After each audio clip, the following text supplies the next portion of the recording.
High coders and welcome to the complete JavaScript series. इस series के अंदर हम जीरो से लेके एडवांस तक पूरे के पूरे जावास्क्रिप्ट को कवर कर रहे होंगे और आज हम पढ़ेंगे अपना चैप्टर 3। चैप्टर 3 के अंदर हम डिटेल में कवर करने वाले हैं लूप्स एंड स्ट्रिंग्स के कॉन्सेप्ट को, जो काफ़ी इंपॉर्टेंट पिलर्स होते हैं जावास्क्रिप्ट प्रोग्रामिंग के। तो हमारे जितने भी लेक्चर्स हैं जावास्क्रिप्ट सीरीज के, वो सारे के सारे इसी चैनल पे इसी प्लेलिस्ट के अंदर अवेलेबल हैं। इस प्लेलिस्ट को जाके आप एक्सेस कर सकते हैं। साथ के साथ हम जितने भी थ्योरी कॉन्सेप्ट सीखेंगे उनसे रिलेटेड हम प्रैक्टिस क्वेश्चंस भी कर रहे हैं हर लेक्चर के अंदर। ऑल्सो जितने भी कॉन्सेप्ट्स हैं उनको बाद में मल्टीपल प्रोजेक्ट्स के अंदर अप्लाई कर रहे होंगे। और ये तो हमें पता ही चल गया होगा, अभी तक की सारे के सारे जो लेक्चर्स हैं उनके नोट्स हमें नीचे डिस्क्रिप्शन बॉक्स के अंदर मिल रहे होंगे, तो उन्हें भी जाके हम डाउनलोड कर सकते हैं फॉर फ्यूचर एक्सेस। तो शुरुआत करते हैं अपने चैप्टर 3 के साथ।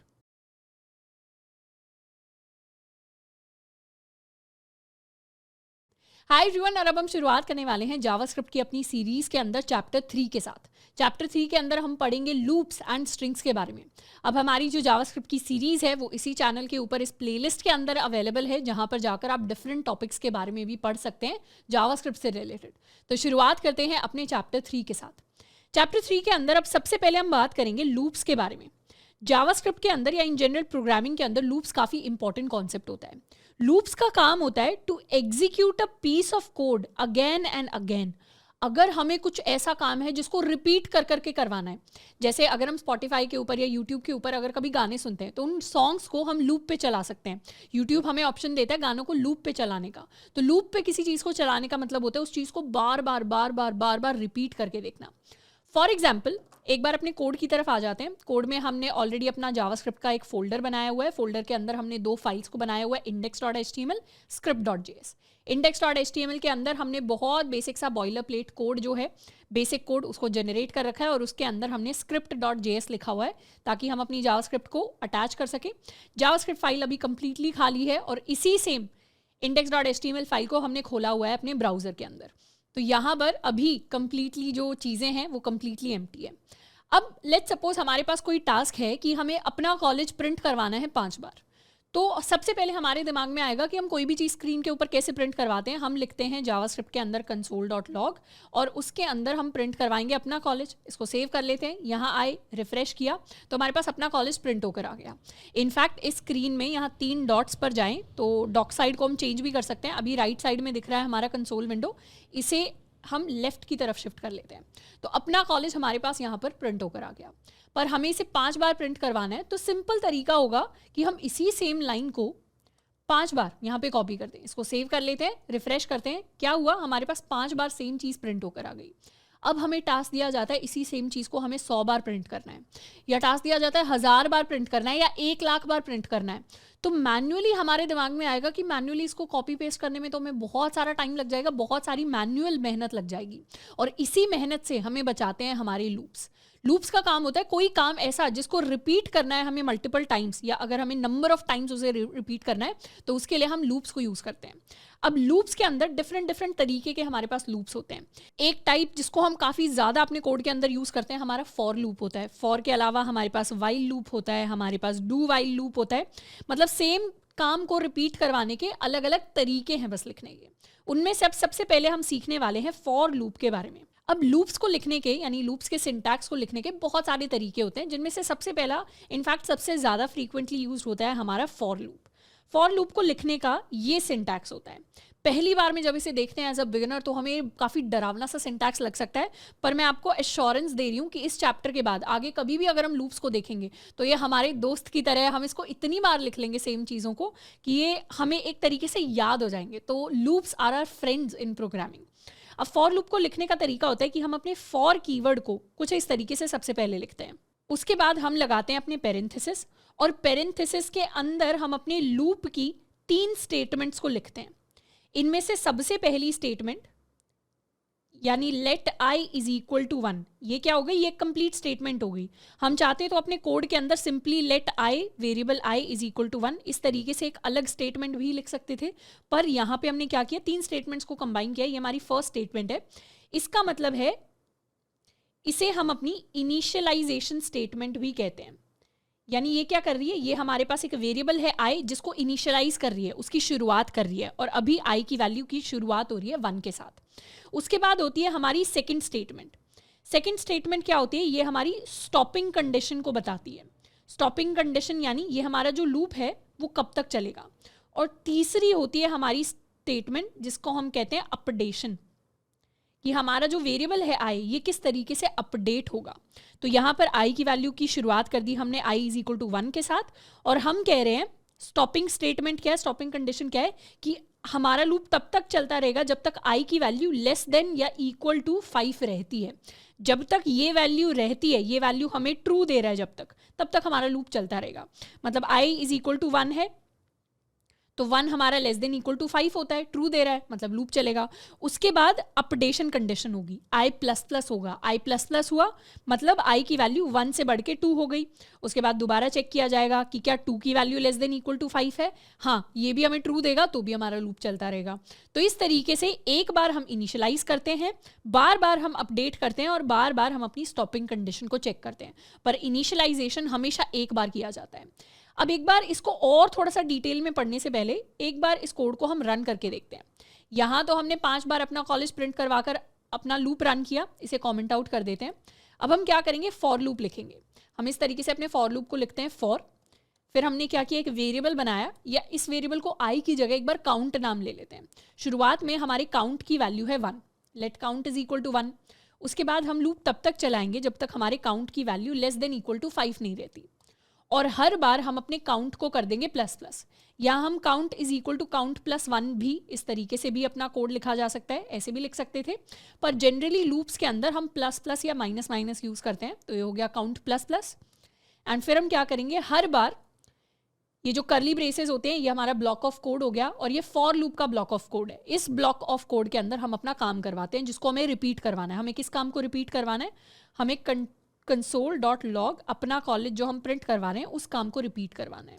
इसको सेव कर लेते हैं। अभी हमारे कोड के अंदर सिर्फ ये वाला पार्ट है जो एग्जीक्यूट होगा, एंड जैसे ही ये एग्जीक्यूट होगा, रिफ्रेश करते हैं, अब क्या आया, अब हमारे पास आया अपना कॉलेज। ये यहाँ पे तो एक बार दिखाई दे रहा है पर इसके सामने काउंट है। काउंट क्या है, 5, कि हमने अपना कॉलेज 5 बार प्रिंट करने की कोशिश की है। कौन सी लाइन से, हमारी लाइन नंबर 8 से। script.js के अंदर लाइन नंबर 8 है हमारी ये वाली लाइन, यानी ये लाइन 5 बार एग्जीक्यूट हुई है, और इस लाइन के 5 बार एग्जीक्यूट होने की वजह से अपना कॉलेज 5 बार स्क्रीन के ऊपर प्रिंट हुआ है। अब बात करते हैं कि ये हमारा जो फॉर लूप होता है वो एग्जैक्टली किस फॉर्म में, किस फ्लो में एग्जीक्यूट होता है। बहुत सिंपल है, इसको बहुत ही खुले दिमाग से हमें समझने की कोशिश करनी है। हमें पता है हमारे पास 3 स्टेटमेंट्स होती हैं, इनिशियलाइजेशन, स्टॉपिंग कंडीशन और अपडेशन। अब हमारा लूप कैसे काम करता है, जैसे ही फॉर लूप की शुरुआत होती है, फॉर लूप की शुरुआत होती है हमेशा इनिशियलाइजेशन के साथ। इनिशियलाइजेशन कंडीशन एक बार रन करती है, यानी शुरुआत में ही हमने आई इज इक्वल टू 1 कर दिया, और यहाँ पे हम क्या करेंगे, ये एक छोटा सा बॉक्स ले लेते हैं, इसके अंदर हम प्रिंट करवाने वाले हैं अपने आउटपुट को। तो आई इज इक्वल टू 1 के साथ हमने स्टार्ट किया। जैसे ही आई इज इक्वल टू 1 हुआ, फिर हम क्या करते हैं, यहाँ पे आ जाते हैं और अपनी कंडीशन को चेक करते हैं। क्या 1 लेस देन इक्वल टू 5 है, obviously less than equal to 5 है, तो ये हमें ट्रू दे देगा। ट्रू दे देगा तो फिर हम अपने कोड के अंदर आ जाएंगे, ब्लॉक के अंदर आ जाएंगे।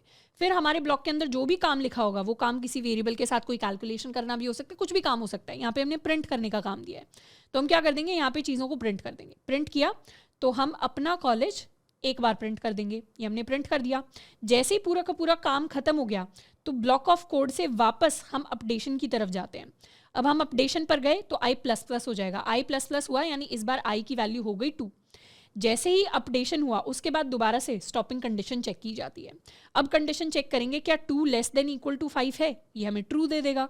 इसने ट्रू दिया यानी स्टॉपिंग कंडीशन चेक हो गई, तो दोबारा से हम लूप के अंदर आके काम करेंगे। लूप के अंदर काम क्या है, अपना कॉलेज प्रिंट करना। हमने दोबारा से अपना कॉलेज प्रिंट कर दिया। या हमारे कंसोल के अंदर क्या होता है, जब हम सेम चीज़ प्रिंट करने की कोशिश करते हैं तो हमारे कंसोल के अंदर उसके आगे एक नंबर अपेंड हो जाता है। सेम लाइन जब सेम चीज़ करने की कोशिश करती है तो यहाँ नंबर 2 हमारे पास आ जाता है इस तरीके से। तो मतलब 2 बार अपना कॉलेज प्रिंट हो गया। उसके बाद जैसे ही प्रिंट हो गया, वापस से हम इधर आ जाएंगे, आई को अपडेट करेंगे। आई को अपडेट करके आई की वैल्यू को कर देंगे 3। आई जैसे ही 3 हो गया, दोबारा से स्टॉपिंग कंडीशन को चेक करेंगे। ये वाली एरो हम हटा सकते हैं क्योंकि इनिशियलाइजेशन वाला काम हो चुका है। अब दोबारा चेक करेंगे, क्या 3 लेस देन इक्वल टू 5 है, यहाँ पे हम कर देंगे ट्रू। जैसे ही ट्रू हो गया, ये काउंट अपडेट होके 3 हो जाएगा, यानी 3 बार अपना कॉलेज प्रिंट हो गया। उसके बाद दोबारा से जैसे ये प्रिंट हो गया, वापस से आई प्लस प्लस करेंगे, आई की वैल्यू 4 हो जाएगी, एंड फिर स्टॉपिंग कंडीशन चेक करेंगे। आई की वैल्यू 4 हो गई। स्टॉपिंग कंडीशन कहती है क्या 4 लेस देन इक्वल टू 5 है, बिल्कुल है, तो ये ट्रू दे देगा, तो हम एक और बार अपना कॉलेज को प्रिंट करवा देंगे। उसके बाद दोबारा से आई को प्लस प्लस करेंगे, दोबारा आई प्लस प्लस होके 5 हो जाएगा। आई प्लस प्लस होके जैसे ही 5 हुआ, वापस से हम चेक करेंगे अपनी स्टॉपिंग कंडीशन को। स्टॉपिंग कंडीशन कहती है क्या 5 लेस देन इक्वल टू 5 है, ऑब्वियसली है, लेस देन इक्वल टू में इक्वल टू तो आता ही है, तो ये हमें ट्रू दे देगा। जैसे ही इसने ट्रू दे दिया, वापस से आके हम अपने काम को रिपीट कर देंगे और हम 5th टाइम अपना कॉलेज को प्रिंट कर देंगे अपनी स्क्रीन के ऊपर। उसके बाद जैसे ही काम हो जाएगा, वापस से आई को आके प्लस प्लस करेंगे। आई को प्लस प्लस किया तो इस बार आई हो गया 6 के बराबर। एंड फिर यहाँ पर हम चेक करेंगे फाइनली क्या 6 लेस देन इक्वल टू 5 होता है। ये कंडीशन हमारी रॉन्ग हो जाएगी। यहाँ पे फाइनली आके हमारी कंडीशन हमें फॉल्स दे देगी, और जैसी कंडीशन ने फॉल्स दे दिया वैसे ही अब हमें काम नहीं करवाना, अब हम इस लूप से बाहर आ जाएंगे और अब लूप के बाद जो काम लिखा होगा उसको एग्जीक्यूट करेंगे।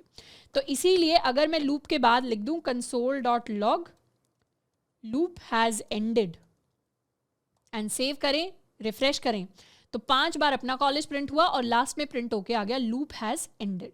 एंड इसी तरीके से अगर ये काउंट 5 ना होता, ये काउंट 3 होता, सेव कर लिया, रिफ्रेश किया, तो हमारे पास 3 बार अपना कॉलेज प्रिंट होता। और इसी तरीके से अगर ये काउंट 100 होता तो हमारे पास 100 टाइम्स अपना कॉलेज प्रिंट होता। तो हमें 100 बार अपना मैनुअल जो लॉजिक है उसको कॉपी पेस्ट करने की जरूरत नहीं पड़ी, हमें सिंपली बस अपनी एंडिंग कंडीशन को चेंज करना है। लूप शुरू कर दो कंडीशंस के साथ और बस कहाँ पे रुकना है वो बता दो। मान लो मुझे 1000 पर रुकना था, सेव किया, रिफ्रेश किया, तो अब हम कहाँ रुके, हम 1000 के ऊपर रुके। मुझे 10,000 पे रुकना था, तो मुझे 10,000 बार चीज़ें कॉपी पेस्ट नहीं करनी पड़ी, मैंने रिफ्रेश किया और इस बार अपना कॉलेज आपने नोटिस किया कितने टाइम के बाद प्रिंट हुआ, 1000 बार प्रिंट हुआ, यानी 10,000 टाइम्स प्रिंट हुआ, 10,000 बार प्रिंट हुआ।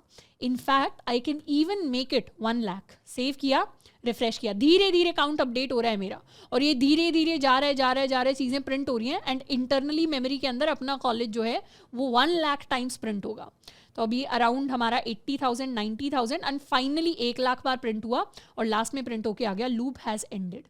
तो वो काम, वो जो हमारी मैनुअल मेहनत थी जिसको हमें बार बार लिखना पड़ता, कोड ने क्या किया, ऑटोमेटिक कर दिया उस सारी मेहनत को। तो ये मैजिक होता है लूप्स का प्रोग्रामिंग के अंदर, कोडिंग के अंदर।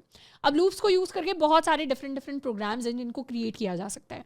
हम वैसे तो लूप्स को बहुत ज़्यादा फ्रीक्वेंटली यूज़ करेंगे, आगे एक बार हम ऑब्जेक्ट्स के बारे में सीख लेते हैं या प्रैक्टिकली जब हम अपने प्रोजेक्ट्स पर काम करना स्टार्ट करेंगे। पर उससे पहले मैं 1-2 इंटरेस्टिंग एग्जाम्पल्स दिखाती हूँ आपको लूप्स के। इसे वापस से चाहें तो हम 5 कर सकते हैं एंड अपने कोड से ये वाली जो स्टेटमेंट है इन्हें हटा लेते हैं। ये कौन सा लूप था हमारा, प्रिंट 1 to 5 का, ये हमारे पास लूप था। इसे कर देते हैं अभी के लिए कमेंट आउट। हम नेक्स्ट एक लूप बनाएंगे to calculate sum of first n numbers, या इसे कह सकते हैं सम ऑफ 1 to n। अगर मुझे 1 से लेके n तक, n कोई भी वैल्यू हो सकती है, शुरुआत में 1 से लेके 5 तक का अगर मुझे सम कैलकुलेट करना है सारे के सारे नंबर्स का, 1 + 2 + 3 + 4 + 5, तो उसके लिए हम लूप लिख सकते हैं। वो लूप कैसे लिखा जाएगा, उसके लिए हम लिखेंगे फॉर, और शुरू में हम एक वेरिएबल बना लेते हैं let sum is equal to 0।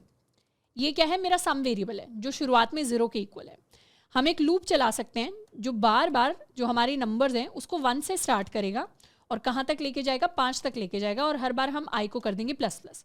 तो शुरू में i 1 होगा, फिर 2 बनेगा, फिर 3 बनेगा, फिर 4 बनेगा, फिर 5 बनेगा और 5 तक जाएगा। जैसे ही 6 हो जाएगा इस लूप से हम बाहर आ जाएंगे, और हर बार हमारा जो नंबर है i, हम उसको क्या करेंगे, सम के अंदर ऐड करते चले जाएंगे। तो सम के अंदर हर बार हम ऐड कर देंगे अपने i को। अब ये फर्स्ट टाइम हो सकता है थोड़ा सा कॉम्प्लेक्स लगे प्रोग्राम देखने में, पर कोई बात नहीं, हर चीज़ को हम धीरे धीरे समझते हुए चल रहे हैं। एंड लास्ट में हम क्या करेंगे, लास्ट में हम console.log करके प्रिंट करवा देंगे sum is equal to, and यहाँ पे अपने सम की वैल्यू, इसको कर लेते हैं सेव, एंड यहाँ हमने किया रिफ्रेश। तो हमारा सम क्या होता है, 1 + 2 + 3 + 4 + 5 का सम होता है हमारे पास 15 के इक्वल। तो हमारा सम 15 प्रिंट होकर आ गया। अब ये कैलकुलेट कैसे हुआ, कैलकुलेट ये ऐसे हुआ, शुरुआत में सम की वैल्यू क्या थी, यहाँ पे लिखते जाते हैं सम की वैल्यू। शुरुआत में सम की वैल्यू थी 0, तो यहाँ पर, और जैसे ही हम लूप के अंदर एंटर हुए i की वैल्यू है 1, तो यहाँ हो जाएगा सम की वैल्यू क्या हो जाएगी, 0 + 1, यानी 0 + 1, तो सम की वैल्यू फाइनली आ जाएगी 1 के इक्वल। जैसे ही सम 1 हो गया, दोबारा यहाँ पे आ जाएंगे हम, अपडेट कर देंगे, अपडेट करके i की वैल्यू 2 हो जाएगी।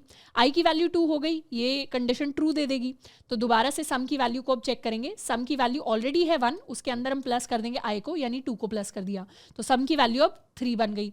दोबारा आके लूप के ऊपर आके आई को प्लस प्लस कर देंगे, आई हो गया हमारा 3 के बराबर, आई 3 हो गया, दोबारा लूप के अंदर आएंगे, सम के अंदर हम 3 को ऐड कर देंगे, तो 3 + 3 हमारे पास हो गया 6 के इक्वल। जैसे ही 3 + 3 हो गया, सम 6 हो गया। उसके बाद आई को दोबारा प्लस प्लस करके अपडेट कर देंगे, आई प्लस प्लस होके इस बार क्या हो गया, पहले आई 3 था, अब आई 4 हो गया, और कंडीशन अभी भी ट्रू कह रही है, तो सम के अंदर हम आई को ऐड कर देंगे, यानी 4 को ऐड कर देंगे, तो इस बार सम हो गया 6 + 4 यानी 10 के इक्वल। नेक्स्ट टाइम दोबारा आई जब प्लस प्लस होगा तो आई की वैल्यू प्लस होके क्या हो जाएगी, आई की वैल्यू प्लस होके हमारे लिए हो जाएगी 5 के इक्वल। ये कंडीशन क्या देगी, ये कंडीशन ट्रू देगी, 5 is less than equal to 5, और फिर आई को हम यहाँ पे ऐड कर देंगे, तो सम फाइनली हो जाएगा 15 के इक्वल। पर फिर भी हमारा आई प्लस प्लस होगा, और आई प्लस प्लस होके क्या देगा, आई प्लस प्लस होके इस बार आई की वैल्यू 6 हो जाएगी।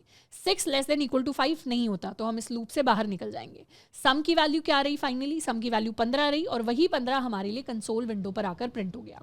तो इस तरीके से हम अपने लूप्स को लॉजिकल काम करने के लिए यूज कर सकते हैं। लॉजिकल काम बहुत सारे डिफरेंट काम हो सकते हैं।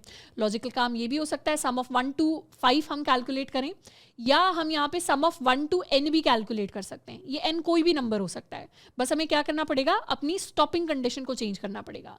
यहाँ पे हम लिख देंगे, लेट्स सपोज हम कोई वेरिएबल बना ले n की वैल्यू अगर 5 है, तो यहाँ स्टॉपिंग कंडीशन में हम n को लिख सकते हैं। सेव किया, रिफ्रेश किया, अभी भी सम 15 के बराबर है, पर जैसे ही 6 तक लेकर जा रहे हैं, इस बार हमारा लूप 6 तक जाएगा। रिफ्रेश किया तो इस बार सम के अंदर 15 के अंदर 6 ऐड हो गया, यानी 21 हो गया। अगर n को 7 कर देते हैं तो इस बार लूप 7 तक जाएगा। सेव किया, रिफ्रेश किया, तो 21 के अंदर 7 को ऐड किया तो 28 हो गया।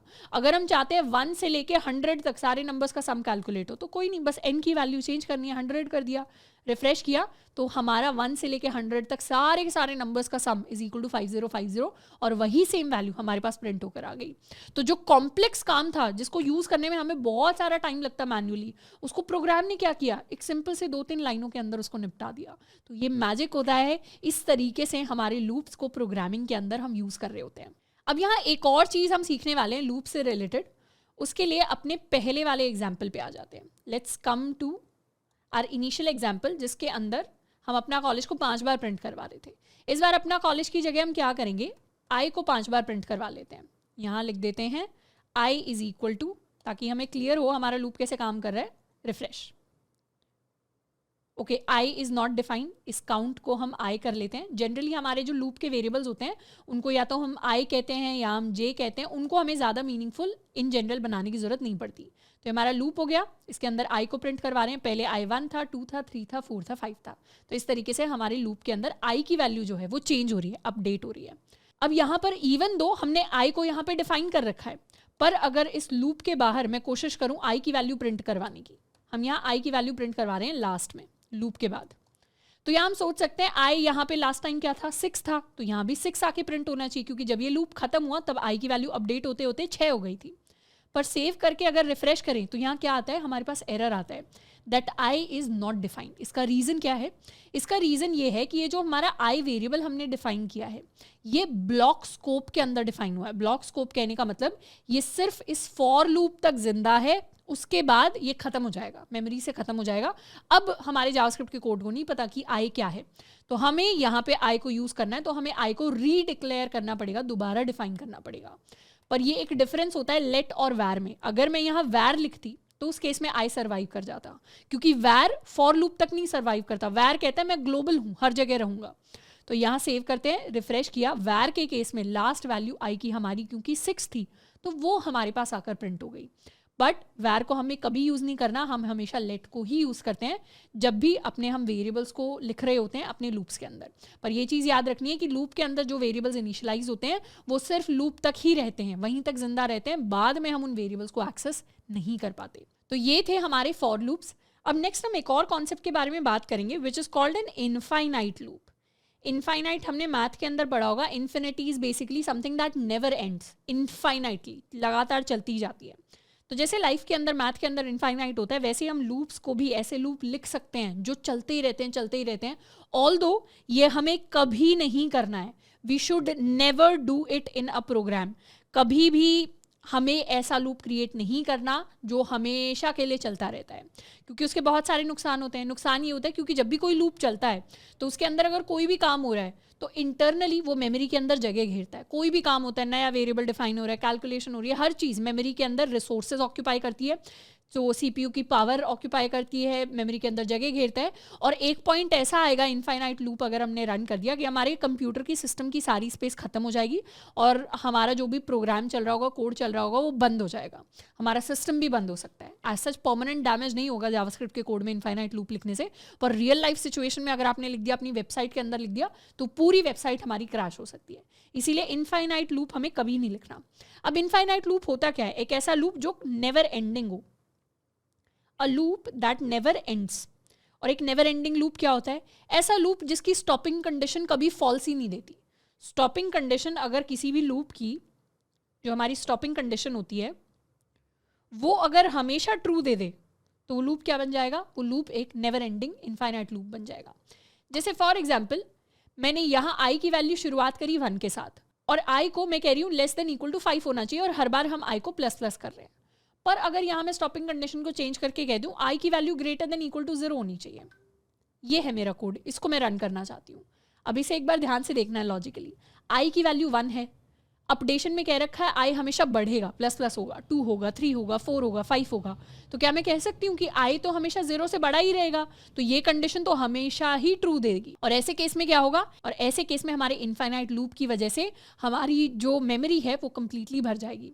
अब इसको मैं अपने सिस्टम पे रन करने वाली हूँ। मुझे नहीं पता क्या एग्जैक्ट प्रॉब्लम्स आएंगे ब्राउजर के अंदर, पर आपको ये अपने सिस्टम के ऊपर ट्राई नहीं करना। बस मेरे सिस्टम पे देख लेना और लेसन ले लेना कि इस चीज़ को नहीं करना है। इसको सेव कर लिया है एंड रिफ्रेश करते हैं तो यू कैन सी ये काउंट बढ़ता ही जा रहा है, बढ़ता ही जा रहा है, बढ़ता ही जा रहा है। एंड अब मेरी स्क्रीन जो है वो फ्रीज हो गई है कम्प्लीटली, एंड हो सकता है क्रोम अभी बंद हो जाए क्योंकि सारी जो स्पेस है दैट हैज़ रिड्यूस्ड।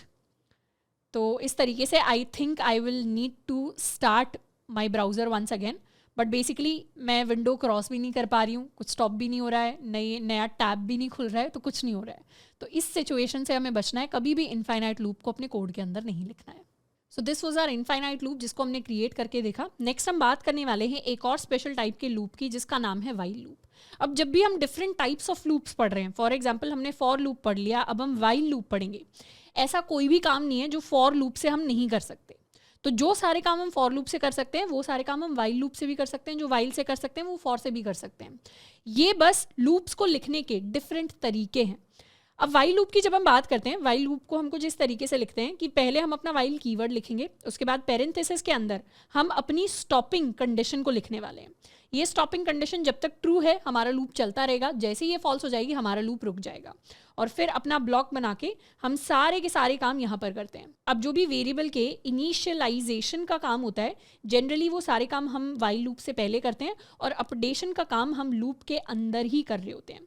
तो अब एक बार कोड पर आ जाते हैं। हमने पहले क्या किया था? हमने 1 से लेके 5 तक सारे नंबर्स को प्रिंट किया था। अब ये सेम काम हम अपने वाइल लूप से करने वाले हैं। वाइल लूप को लिखने के लिए हम लिखते हैं वाइल, एंड वेरिएबल को हम अपने लूप से पहले ही बना लेंगे, तो आई इज इक्वल टू 1।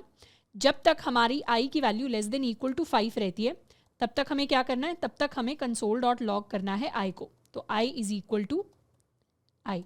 अब यहाँ पर इस लूप के अंदर एक इंपॉर्टेंट चीज़ है जिसको हम मिस कर रहे हैं, that is our updation condition. अभी के लिए तो आई की वैल्यू इज इक्वल टू 1 है, और 1 हमेशा लेस देन इक्वल टू 5 रहेगा, आई अपडेट ही नहीं हो रहा। तो आई को अपडेट करना बहुत ज़रूरी है वाइल लूप के अंदर। इसको सेव कर लेते हैं, रिफ्रेश करते हैं। So this is our output जिसमें आई की वैल्यू 1 से लेकर 5 तक जा रही है।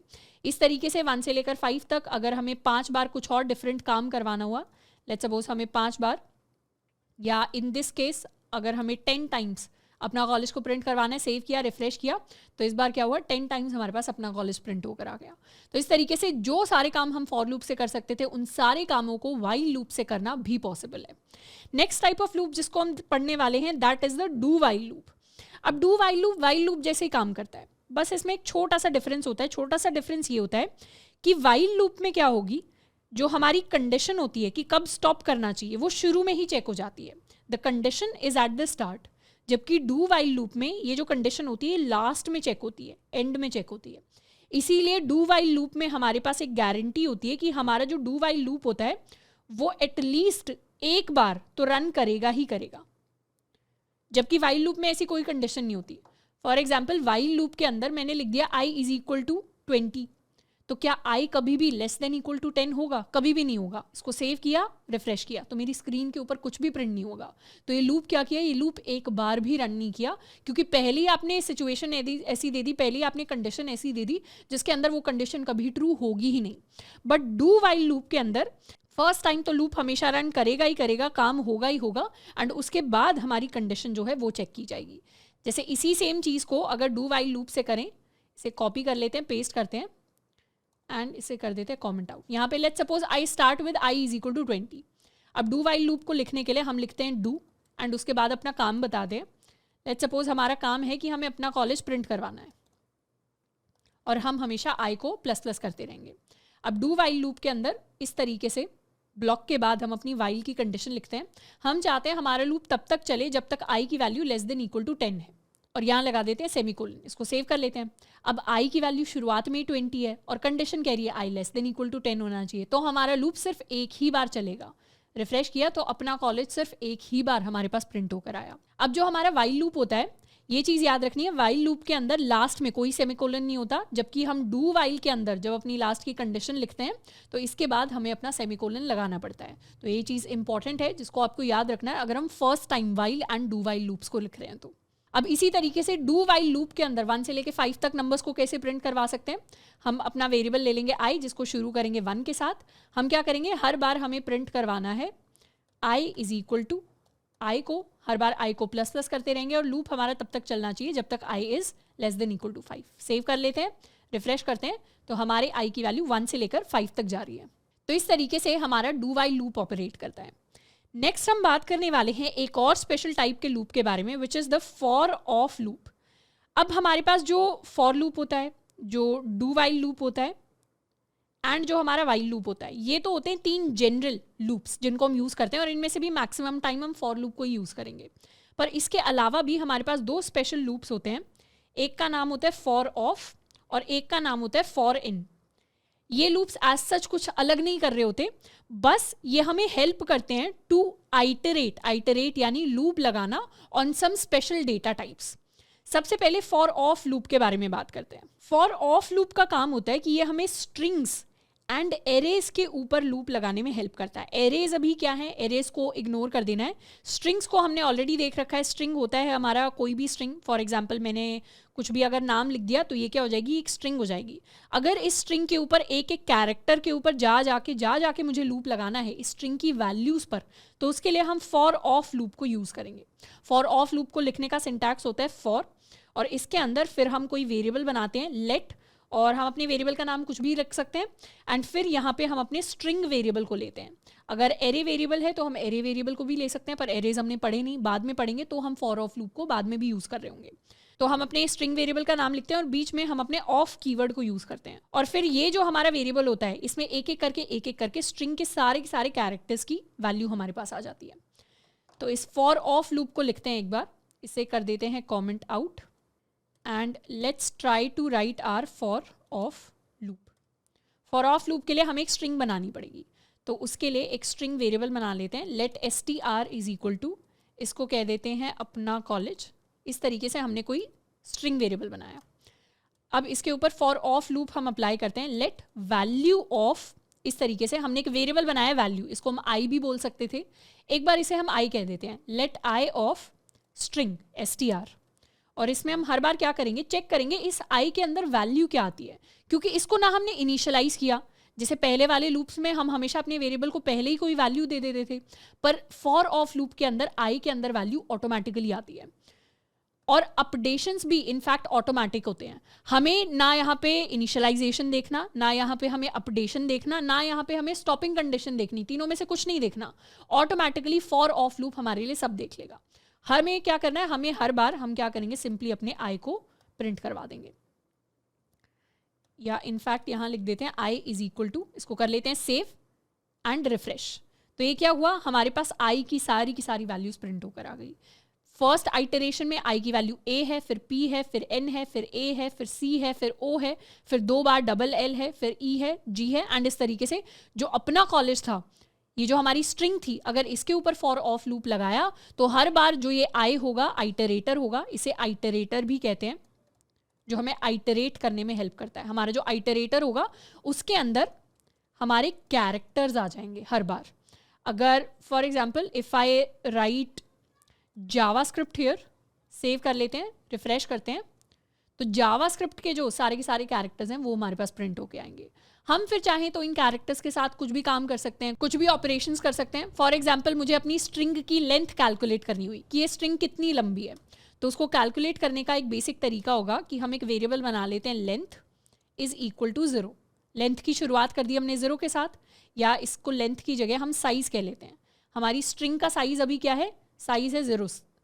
जितनी बार ये लूप रन करेगा मतलब उतने कैरेक्टर्स हैं इस स्ट्रिंग के अंदर, तो हम हर बार क्या करेंगे, अपने साइज को इंक्रीज कर देंगे बाय 1।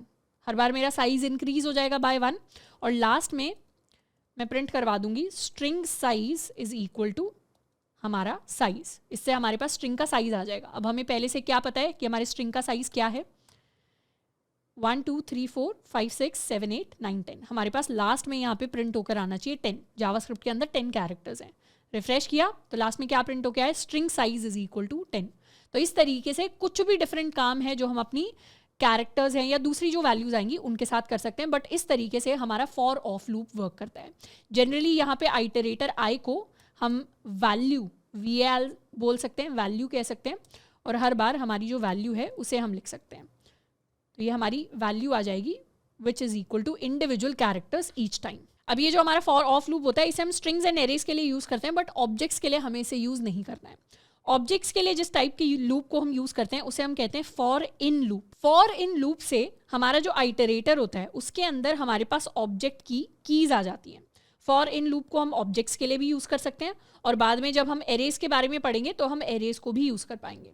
अब इसे यूज करने के लिए हम अपने कोड के अंदर एक ऑब्जेक्ट बना लेते हैं।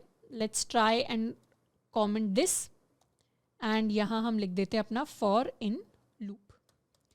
एक ऑब्जेक्ट बना लेते हैं स्टूडेंट ऑब्जेक्ट। स्टूडेंट के अंदर डिफरेंट वैल्यूज को हम सेव कर सकते हैं। लेट्स सपोज स्टूडेंट का जो नाम है उसे कह देते हैं राहुल कुमार, एज को हम कह देते हैं 20, CGPA हम कुछ भी रख सकते हैं, वी कैन राइट एट 7.5, एंड क्या पास हो गया हमारा स्टूडेंट, उसके लिए हम वैल्यू को रख सकते हैं ट्रू। तो ये हमारा स्टूडेंट ऑब्जेक्ट हो गया।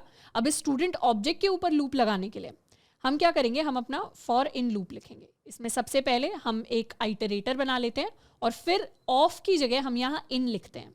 लेट आई इन स्टूडेंट, अपनी ऑब्जेक्ट का नाम, एंड उसके बाद यहाँ पर हर बार हम क्या करेंगे, अपने आई को प्रिंट करवा देंगे। console.log i, इसको सेव कर लेते हैं। रिफ्रेश किया तो हर बार आई के अंदर क्या आ रहा है, हमारी की वैल्यू आ रही है। तो जो हमारा फॉर इन लूप होता है वो हमें हमारी कीज रिटर्न करता है किसी भी ऑब्जेक्ट की। तो कीज यानी ये वाली जो वैल्यूज होती हैं, तो की वैल्यू पेयर में से की रिटर्न करेगा। तो इस आइटरेटर को हम अपनी की भी कह सकते हैं। तो यहाँ पे इस वेरिएबल को की नाम दे दिया, सेव किया, रिफ्रेश किया, तो ये सारी की सारी कीज हमारे पास आ गई। अब एक बार हमारे पास कीज आ गई, इसे प्रिंट कर लेते हैं, key is equal to this value. एक बार हमारे पास अगर ये की आ गई तो हर की के लिए हम उसकी वैल्यू भी निकाल सकते हैं। कैसे निकालते हैं, अगर हमारे पास किसी भी ऑब्जेक्ट की हो तो उसकी वैल्यू निकालने के लिए हमें क्या करना पड़ता है, हमें लिखना पड़ता है उस ऑब्जेक्ट का नाम, एंड उसके अंदर फिर हम अपनी की वैल्यू लिखते हैं।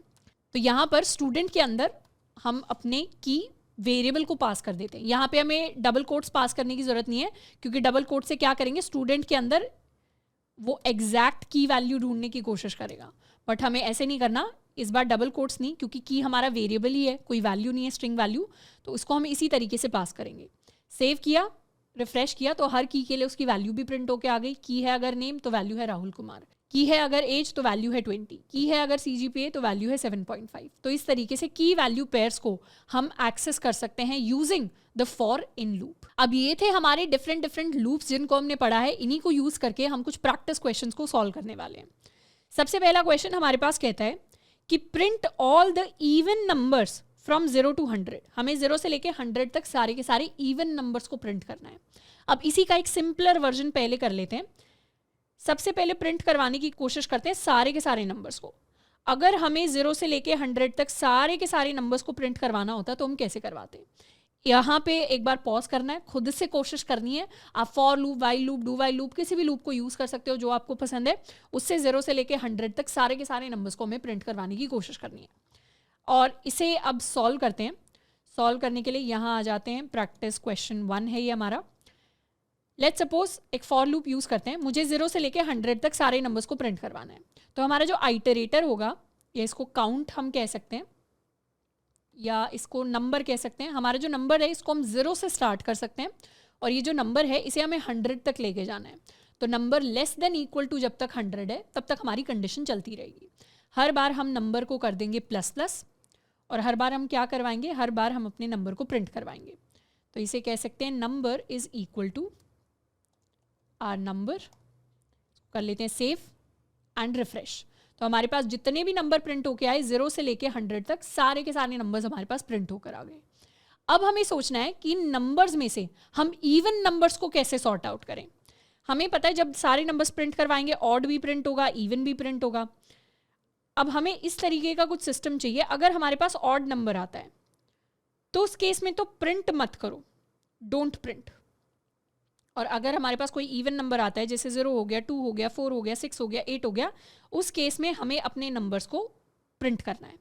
तो इस तरीके की जब हमारे पास कंडीशन होती है कि कुछ कंडीशन है, वो जब सच होगी तब नंबर्स को प्रिंट करना है, और जब सच नहीं होगी तब नंबर्स को प्रिंट नहीं करना। तो इस तरीके की कंडीशंस के लिए हम क्या करते हैं, हम अपनी कंडीशनल स्टेटमेंट्स को यूज़ करते हैं। तो हम यहाँ क्या कर सकते हैं, लूप के अंदर ही हम अपनी कंडीशनल स्टेटमेंट को यूज़ करेंगे। हम बात करेंगे कि अगर हमारा नंबर एक इवन नंबर है, इवन नंबर कैसे चेक करते हैं, जो नंबर 2 के साथ मॉड्यूलो में हमें 0 दे दे वो क्या होता है, इवन नंबर होता है। अगर नंबर इवन नंबर है तो उसे प्रिंट करवा दो, नहीं तो उसे प्रिंट मत करवाओ। इसी सेम लॉजिक को कोड में लिखने का ये तरीका होता है कि हम अपने ब्लॉक के अंदर लिखें if our number modulo 2 is equal to 2। ये कौन सी कंडीशन है, ये हमारी इवन नंबर की कंडीशन है। अगर इवन नंबर होता है तो उस केस में तो नंबर को प्रिंट करवा दो। हम प्रिंट करवा देंगे number is equal to number. और अगर इवन नहीं होता, एल्स वाले केस में हमें क्या करना है, एल्स वाले केस में हमें कुछ नहीं करना, कुछ प्रिंट ही नहीं कराना, तो कुछ काम ही नहीं करना। तो बेसिकली ये एल्स वाला केस हम यहाँ से हटा भी सकते हैं। इसको सेव कर लेते हैं, रिफ्रेश करेंगे तो इस बार सारे के सारे नंबर्स आप नोटिस करोगे they are all even numbers. 0 है हमारे पास, 2 है, 4 है, 6 है, 8 है, 10, 12, इस तरीके से सारे के सारे जो नंबर्स प्रिंट हुए हैं ये हमारे इवन नंबर्स हैं। यहीं पे अगर हमें ऑड नंबर्स प्रिंट करवाने होते तो कुछ नहीं करना होता, इसको नॉट इक्वल टू कर देना था बस। जैसे ही नॉट इक्वल टू कर देते ये हमारी ऑड नंबर की कंडीशन बन जाती। सेव करते, रिफ्रेश करते, इस बार सारे नंबर्स ऑड नंबर्स हैं। तो शुरुआती 1 के साथ हो रही है, 3, 5, 7, 9, 11। इस तरीके से सारे के सारे ऑड नंबर्स को भी हम प्रिंट करवा सकते हैं।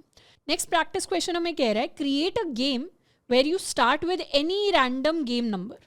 यानी हमें एक ऐसा गेम बनाना है जिसके अंदर हमें कोई भी हमारा एक गेम नंबर होगा, उसको हम कुछ भी लिख सकते हैं। फॉर एग्जाम्पल हमारा जो गेम का नंबर है, इसको गेम नंबर कह लेते हैं। गेम नंबर की शुरुआत की हमने 25 के साथ। तो हमें क्या करना है, हमें यूजर से पूछना है उस नंबर की वैल्यू। तो ask the user to keep guessing the game number until the user enters correct value. यानी हम क्या करेंगे, हम कोई प्रॉम्प्ट क्रिएट कर सकते हैं और हम यूजर को बोलेंगे कि सही वैल्यू को गेस करो। यूजर हो सकता है 5 गेस करे, तो उस केस में क्या करना है, उस केस में हमें पता है 5 हमारे गेम नंबर के इक्वल नहीं है, तो यूजर से फिर दोबारा पूछना है, दोबारा प्रॉम्प्ट में पूछो।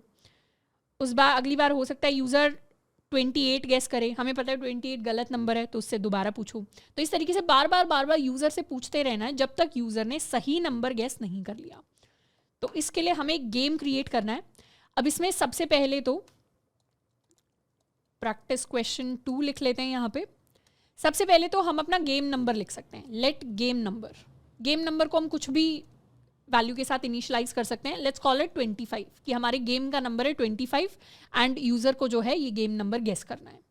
अब हम क्या करेंगे, सबसे पहले यूजर को बोलेंगे कि गेस करो।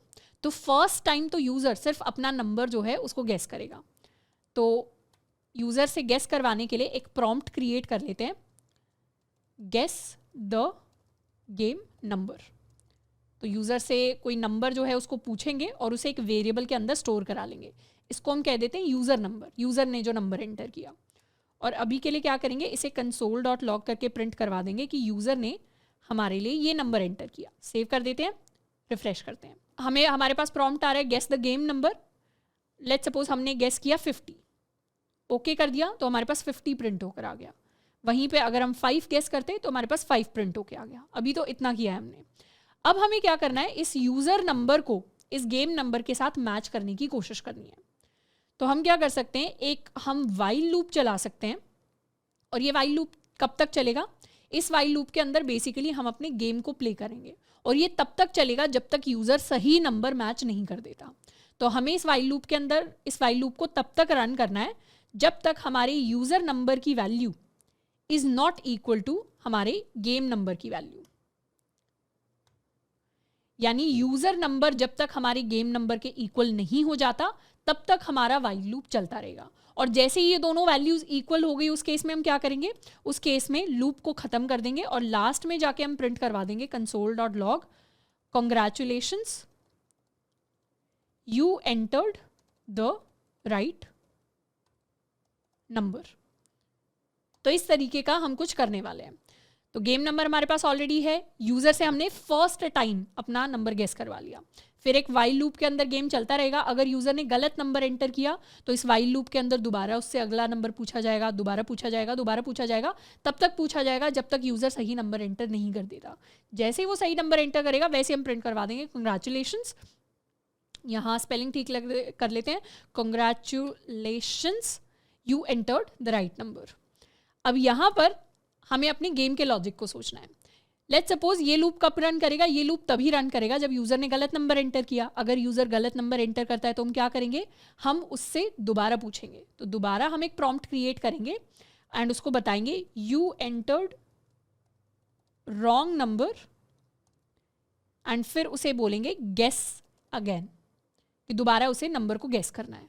और सेकेंड टाइम यूज़र जिस नंबर को गेस करेगा उसे दोबारा से इसी वेरिएबल के अंदर हम सेव करवा सकते हैं। नया वेरिएबल बनाने की हमें ज़रूरत नहीं है, यूज़र नंबर के अंदर ही उसे हम सेव करवा सकते हैं। तो यूज़र नंबर के अंदर दोबारा आ जाएगा, फिर दोबारा से चेक करेंगे अगर यूज़र ने सेकेंड टाइम जो नंबर गेस किया क्या वो गेस नंबर गेम नंबर के इक्वल है। अगर नहीं है इक्वल, दोबारा गेस करवाओ, दोबारा गेस करवाओ, दोबारा गेस करवाओ। जैसे इक्वल हो जाता है लास्ट में कॉन्ग्रेचुलेशंस प्रिंट कर दो। ये होगा हमारा actual game which will be a working game. इसको रिफ्रेश करके स्टार्ट करते हैं। लेट्स स्टार्ट गेसिंग द नंबर। फॉर एग्जाम्पल मैंने 50 गेस किया, ओके यहाँ लिखा आ रहा है आपने गलत नंबर को गेस किया, you guess the wrong number, guess again. तो इस बार हम 100 गेस कर लेते हैं, ओके इस बार भी कह रहा है कि गलत गेस किया है। लेट्स गेस 10, ओके इस बार भी कह रहे हैं गलत गेस किया है। तो इस बार 30 गेस कर लेते हैं, ये भी गलत नंबर है। पर जैसे ही मैं सही नंबर गेस करूंगी, माई गेम नंबर वॉज 25, जैसे हम 25 एंटर करेंगे, जैसे ही ओके किया, okay there is a problem with prompt. Prompt के साथ हमारा नंबर जो है वो इसलिए मैच नहीं कर रहा क्योंकि हमने डबल इक्वल टू लिख दिया। बेसिकली प्रॉम्प्ट से जो भी इनपुट आता है नंबर की फॉर्म में भी, वो हमारे पास एक स्ट्रिंग होती है, तो हमेशा प्रॉम्प्ट स्ट्रिंग रिटर्न करता है। तो इसीलिए स्ट्रिंग क्या कर रही है, स्ट्रिंग इस नंबर के साथ मैच नहीं हो पा रही। इसको सेव करके दोबारा एक बार अपने गेम को जो है, okay let's try to restart our game. नए टैब के अंदर हम अपने गेम को रीस्टार्ट कर लेते हैं। हम अपने गेम को स्टार्ट कर देते हैं with the number 25 itself. Inspect करेंगे दोबारा, कंसोल के अंदर आए, क्या आ रहा है, congratulations you enter the right number. Refresh करके दोबारा गेम को स्टार्ट करते हैं। मैंने एंटर किया 30 या 20 एंटर किया, ओके दिखा रहा है गेस किया रॉन्ग नंबर। इस बार हमने एंटर किया 50, रॉन्ग नंबर। और इस बार हमने एंटर किया 25, जैसे ही ओके क्लिक करेंगे वैसे ही दिखा रहा है congratulations you entered the right number. तो इस तरीके से हम अपने गेम को प्ले कर सकते हैं। ये गेम तब तक चलेगा जब तक यूज़र सही नंबर एंटर नहीं कर देता। एक इंपॉर्टेंट चीज़ हमने जानी कि प्रॉम्प्ट के अंदर हमारे पास नंबर्स जो आ रहे हैं वो स्ट्रिंग की फॉर्म में आ रहे हैं, तो गलती से भी डबल इक्वल टू मत कर देना, नहीं तो हमें दोबारा से मेरी तरह आपको नया टैब खोलना पड़ जाएगा। बट हाँ, इसको हम रोक सकते थे। डबल इक्वल टू तब आप कर सकते हो जब गेम नंबर भी एक स्ट्रिंग की फॉर्म में आप इस तरीके से डिफाइन करते हैं। तो ये थे हमारे practice questions and this was all about loops. Next topic जिसको हम स्टार्ट करेंगे दैट इज स्ट्रिंग्स। स्ट्रिंग्स काफ़ी इंपॉर्टेंट पार्ट होते हैं जावास्क्रिप्ट का एंड इन्हें हम बहुत ज़्यादा फ्रीक्वेंटली यूज़ करते हैं।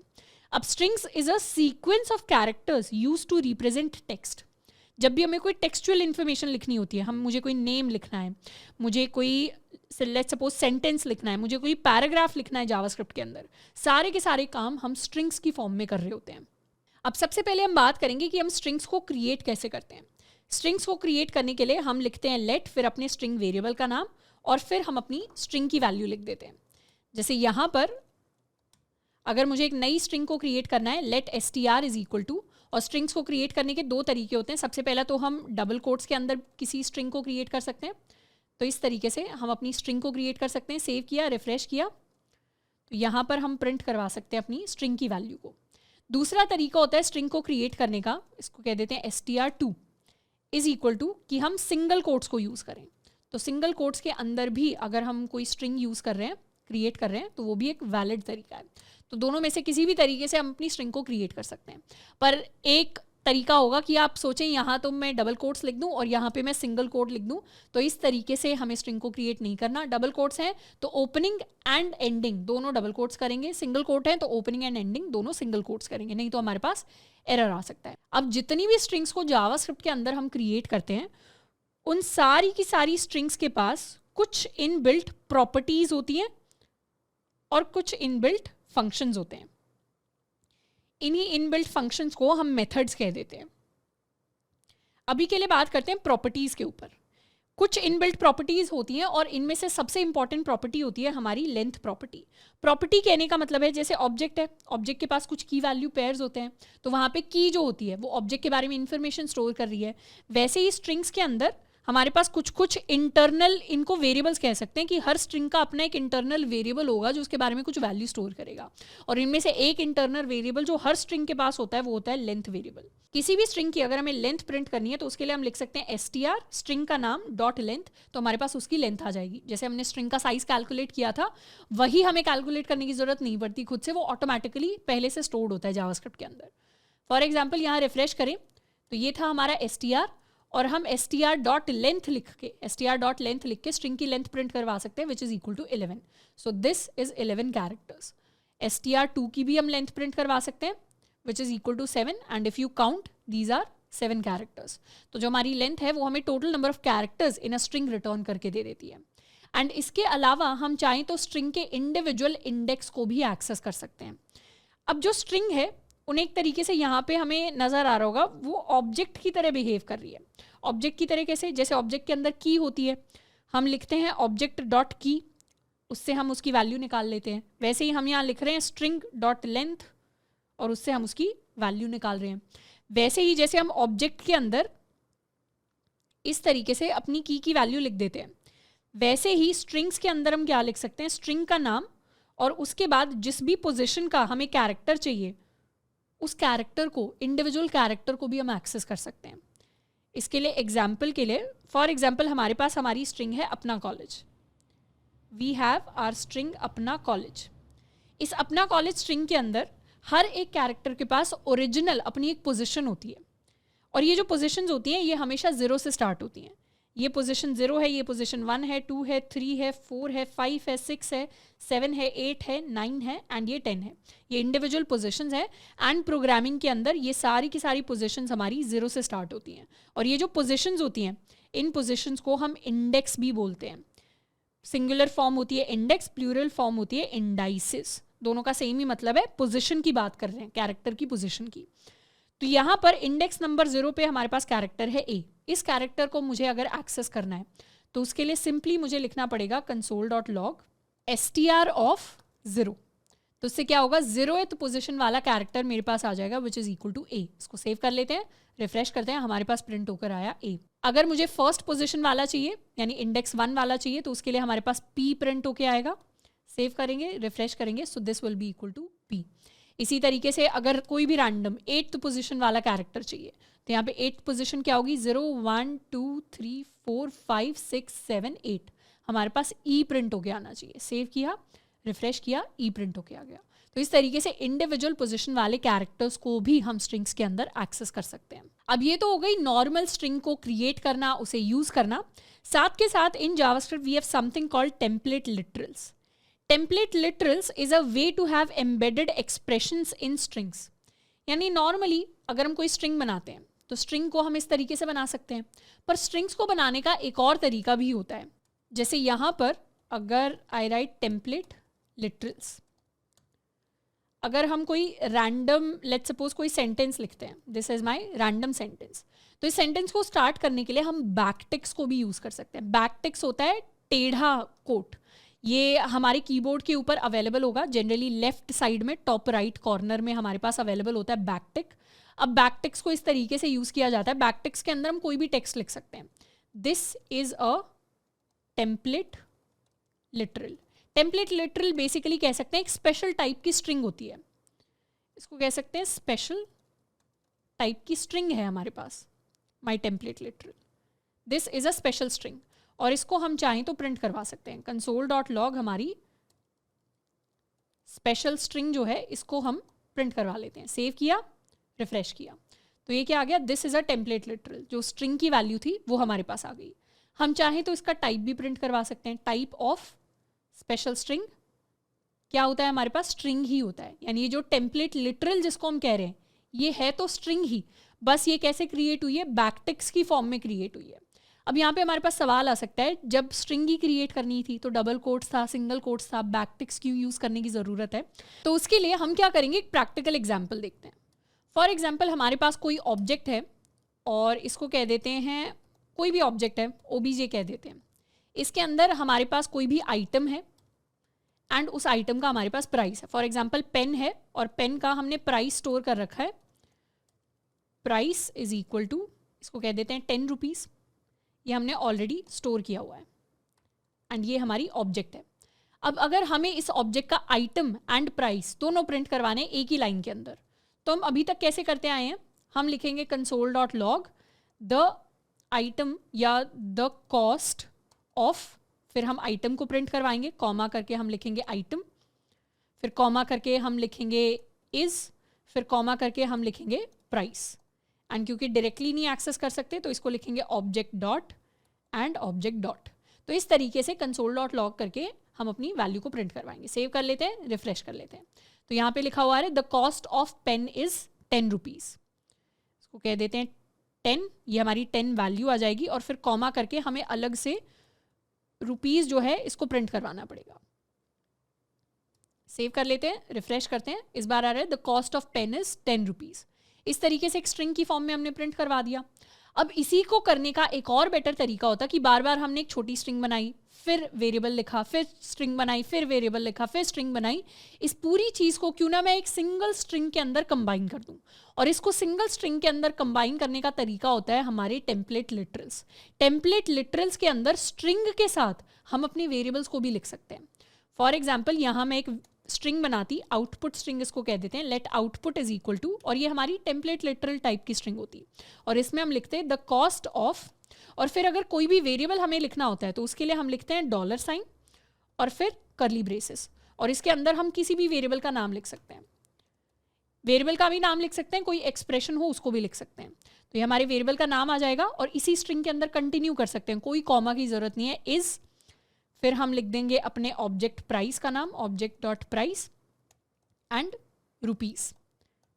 ये जो चीज़ है console.log के अंदर, यानी अब अगर मैं सिंपली करूं console.log माई आउटपुट, ये जो कोड है इसे समझना काफ़ी सिंपलर है as compare to this thing, और इसको लिखना भी ज़्यादा आसान है। एक बार हमें टेम्पलेट लिटरल्स लिखने की आदत हो गई, जो बहुत ही कमाल की चीज़ होती है जावास्क्रिप्ट के अंदर, तो उसके बाद शायद ही हम इस तरीके से चीज़ों को लिख रहे होंगे। तो यहाँ पर जो हमें बार बार कॉमा लगाने पड़ रहे हैं, चीज़ें करनी पड़ रही हैं, यहाँ से सिंपली हमारा प्रॉपरली पूरा आउटपुट प्रिंट हो जाएगा एंड सेम लाइन प्रिंट होगी। इसको सेव कर लेते हैं, रिफ्रेश करेंगे तो इस बार प्रिंट होके आया the cost of pen is 10 rupees. एक चीज़ आप नोटिस करोगे, पहले वाले आउटपुट में ये 10 हाईलाइट होके आ रहा था। हाईलाइट होके कैसे आ रहा था, दोनों को प्रिंट करवाते हैं, रिफ्रेश किया तो ये 10 हाईलाइट होके इसलिए आ रहा था क्योंकि एक नंबर है, इंडिविजुअली ये क्या है, एक नंबर है, तो नंबर्स हमारे आउटपुट में हाईलाइट होके आते हैं। बट क्योंकि मैंने टेम्पलेट लिटरल क्रिएट किया तो टेम्पलेट लिटरल में ये नंबर कहाँ चला गया, स्ट्रिंग का पार्ट बन गया, तो इस बार हमारी जो 10 वाली वैल्यू है वो हाईलाइट होकर नहीं आ रही, तो एक सिंगल स्ट्रिंग के अंदर कन्वर्ट हो गया है हमारा आउटपुट। तो इस तरीके से जनरली हम टेम्पलेट लिटरल्स को यूज़ करते हैं, और ये जो तरीका है जिसमें हम टेम्पलेट लिटरल्स के अंदर प्लेस होल्डर्स ऐड कर रहे हैं, बेसिकली इस तरीके से कोई भी एक्सप्रेशन या कोई भी वेरिएबल हम लिख सकते हैं। इसी फिनोमिना को, इसी चीज़ को हम स्ट्रिंग इंटरपोलेशन कहते हैं। तो कोई इंटरव्यूज़ के अंदर पूछता है टेम्पलेट लिटरल्स क्या होते हैं, तो टेम्पलेट लिटरल्स होते हैं हमारी स्ट्रिंग्स ही होती हैं, बस बैकटिक से क्रिएट करते हैं और उसके अंदर बेसिकली हम अपने एक्सप्रेशंस को एम्बेड कर सकते हैं। अब जैसे ही हमने एक्सप्रेशन को एम्बेड कर लिया, यानी कुछ प्लेस होल्डर्स डाल दिए जिनकी वैल्यू रन टाइम पे हमारे पास कैलकुलेट होके आ रही होगी, इसी फिनोमिना को हम स्ट्रिंग इंटरपोलेशन कहते हैं। अब यहाँ तो वैसे तो हमने क्या किया, अपने वेरिएबल्स को ऐड किया है, इतने पार्ट को चाहें तो हटा सकते हैं, बट हम चाहें तो टेम्पलेट लिटरल के अंदर एक्सप्रेशंस को भी ऐड कर सकते हैं। यानी मैं ऐड कर सकती हूँ 1 + 2 + 3, 1 + 2 + 3 हमारे पास 6 होता है। सेव करेंगे, रिफ्रेश करेंगे, ओके, टाइप ऑफ की जगह स्ट्रिंग ही अपनी प्रिंट करवाते हैं। रिफ्रेश किया, हमारे पास आ रहा है this is a template literal, और फिर वैल्यू आ रही है 6। यानी डॉलर एंड ये जो हमारे कर्ली ब्रेसेस होते हैं, इसके अंदर कुछ भी चीज़ जो लिखी होती है उसकी पहले वैल्यू कैलकुलेट होती है और फिर वो वैल्यू स्ट्रिंग का पार्ट बनती है। तो इस तरीके से हमारे टेम्पलेट लिटरल्स काम करते हैं। अब टेम्पलेट लिटरल्स के साथ में we also have something called escape characters.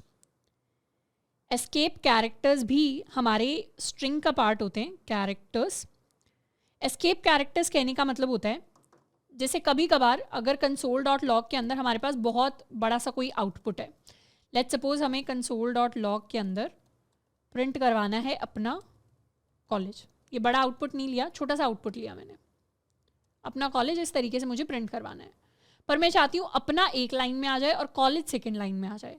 तो उसके लिए मुझे क्या करना पड़ेगा, अलग से इसको मुझे कट करके दोबारा एक और console.log की स्टेटमेंट लिखनी पड़ेगी। पर एक और तरीका होता है, हमारे पास तरीका ये होता है कि हम क्या कर सकते हैं, \n यहाँ पे लिख सकते हैं। ये आपको हाईलाइट होके भी दिखाई दे रहा होगा। \n हमारा एक टाइप ऑफ एस्केप कैरेक्टर होता है जिसका काम होता है स्ट्रिंग के अंदर नेक्स्ट लाइन दे देना। इसको जैसे ही सेव करेंगे, रिफ्रेश करेंगे, \n हमारे लिए प्रिंट नहीं होगा, बट जहाँ पे भी \n आ गया वहाँ से नेक्स्ट लाइन आ जाएगी। तो अपना एक लाइन में आ गया, कॉलेज एक लाइन में आ गया। अब कॉलेज के पहले जो स्पेस है उसे हटाने के लिए एक पीछे कर लेते हैं एंड यहाँ से भी स्पेस हटा सकते हैं, रिफ्रेश कर दिया। तो जो हमारे एस्केप कैरेक्टर्स होते हैं वो खुद प्रिंट नहीं होते, वो कुछ काम हमें करके देते हैं। वैसे ही अगर मुझे टैब का स्पेस चाहिए होता तो उसके लिए हम /t को यूज़ करते हैं, तो ये हमें टैब स्पेस दे देती है। तो n की जगह हम t यूज़ कर सकते हैं। सेव किया, रिफ्रेश किया, तो बीच में एक टैब का स्पेस हमारे पास आ गया। तो एस्केप कैरेक्टर्स भी होते हैं हमारी स्ट्रिंग्स के अंदर। और जब हम स्ट्रिंग की लेंथ को प्रिंट करवाते हैं, यानी अगर मैं इस चीज़ को if I try to save it in a string, let str is equal to, ये अगर हमारे पास स्ट्रिंग है और अब मैं स्ट्रिंग की लेंथ को प्रिंट करवाऊँ, तो हम ये सोच सकते हैं कि स्ट्रिंग की लेंथ क्या होनी चाहिए। स्ट्रिंग की लेंथ होनी चाहिए 1 2 3 4 5 6 7 8 9 10 11 12 13। हम एक्सपेक्ट करेंगे स्ट्रिंग की लेंथ 13 होनी चाहिए, लेकिन एक्चुअली जो स्ट्रिंग की लेंथ आएगी वो 12 आएगी, क्योंकि एस्केप कैरेक्टर्स के अंदर इवन दो हम 2 कैरेक्टर्स लिखते हैं / और t, बट वो दोनों हमारे एक सिंगल कैरेक्टर की तरह काउंट होते हैं। सेव करेंगे, रिफ्रेश करेंगे, आउटपुट में हमारे पास आएगा 12। तो एस्केप कैरेक्टर का अगर आपके पास कोई ट्रिकी इंटरव्यू क्वेश्चन आ जाता है कभी बैठते हुए कि स्ट्रिंग की आप लेंथ निकाल के दिखाओ, तो इस तरीके से हमें पता होना चाहिए एस्केप कैरेक्टर्स की लेंथ जो है वो 2 कैरेक्टर नहीं बल्कि एक सिंगल कैरेक्टर की तरह काउंट होती है। नेक्स्ट हम बात करने वाले हैं और भी एक लेवल अप अपने स्ट्रिंग्स के अंदर, about a topic called string methods. अब स्ट्रिंग के अंदर अपनी लेंथ प्रॉपर्टी के बारे में तो हमने पढ़ लिया, इसके अलावा स्ट्रिंग के अंदर एक इंपॉर्टेंट कॉन्सेप्ट होता है हमारे पास स्ट्रिंग मेथड्स का। स्ट्रिंग मेथड्स का मतलब होता है string functions. Functions and methods ऐसी टर्म है जो आपको बहुत बार सुनने को मिलेगी प्रोग्रामिंग के अंदर, और दोनों का जब तक हम आगे के टॉपिक्स नहीं पढ़ते दोनों का सेम ही मतलब हमें समझना है। तो कोई भी मेथड क्या होता है, मेथड या फंक्शन क्या होता है? मेथड होता है कुछ भी काम करवाना, कुछ भी काम हमें करके देना। फॉर एग्जाम्पल ये जो लॉग है ये एक मेथड है। ये लॉग क्या काम कर रहा है? ये लॉग हमारे लिए कुछ भी चीज़ प्रिंट करवाने का काम कर रहा है। वैसे ही स्ट्रिंग्स के पास भी अपने कुछ मेथड होते हैं जो स्ट्रिंग्स के ऊपर कुछ काम हमें करके देते हैं। तो method is like a block of code जो हमारे लिए कुछ काम हमें करके देता है।